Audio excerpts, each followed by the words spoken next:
Hey guys, welcome again to another episode of Budget Friendly Gardens. Here we have some of my budget friendly flowers, some apples. These are radishes that I'm growing out for seed. These are the small little seed pods. They look pretty cool.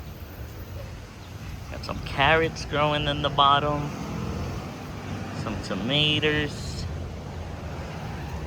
Here we have some candleberry bells that are coming to the end of the season.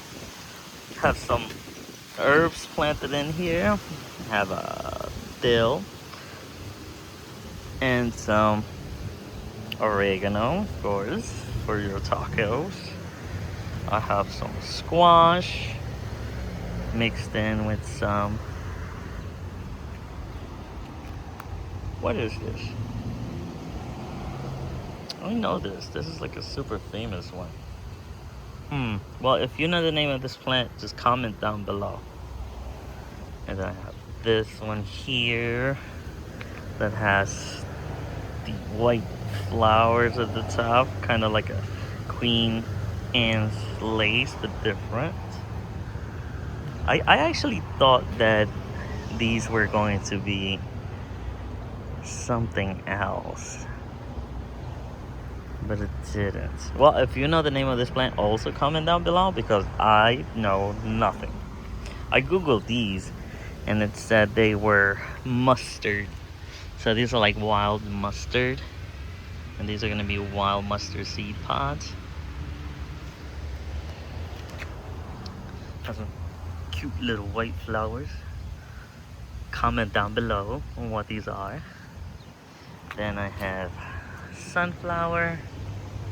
I have a little Christmas pine and a maple tree. And then on that side, I have some veggies. I have some tomatoes growing in with some oregano. Then I have some seeds that are starting in.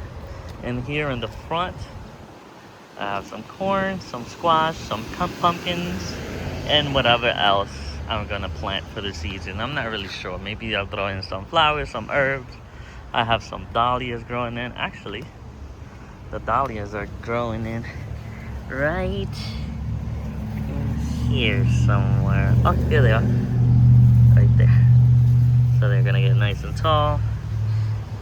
I had some acorns, but a squirrel decided that he needed them more than I did, so that's fine also. I have some roses here that are just coming to the end of their cycle. I have some berries. I have strawberries and little raspberries growing in here. It's pretty cool. The kids love to pick these. Have some more roses that are going out on their way.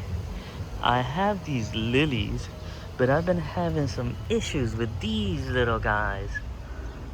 You see them? They're like red little beetles, and they're eating my plant, man. I don't even know what to do. So this is a quick little tour of my garden, showing you guys that even if you don't have a lot of space, you can still grow a garden. All right, see you next time.